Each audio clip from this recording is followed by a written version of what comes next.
175, 25 పార్లమెంట్లు, 175 అసెంబ్లీలు అంటున్నారు. సో కాన్ఫిడెంట్గా చెప్తున్నారు, కానీ రియలిస్టిక్గా ఎన్ని వస్తాయని అంటున్నారు. ఎందుకు రాకూడదు అని అడుగుతాను నేను. ఎందుకు రాకూడదు అంటున్నారు, ఎన్ని వస్తాయని నేను అడుగుతున్నాను. ఎందుకు 175 రాకూడదు అని అడుగుతా ఉన్నాడు నేను.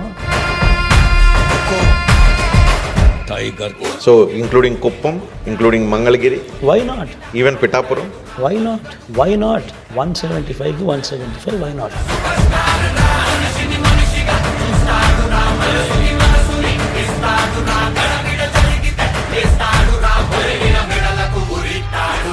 జగన్ ఉంటే వాళ్ళ పిల్లల చదువులు బాగుపడతాయి, జగన్ ఉంటే వాళ్ళ భవిష్యత్తు బాగుపడుతుంది, జగన్ ఉంటే లంచాల వివక్ష లేకుండా డీబీటీ పాలన జరుగుతుంది, జగన్ ఉంటేనే, జగన్ కొనసాగితేనే పథకాలన్నీ కూడా కొనసాగుతాయి. మరి ఇన్ని మంచి ఉన్నప్పుడు వై నాట్ 175?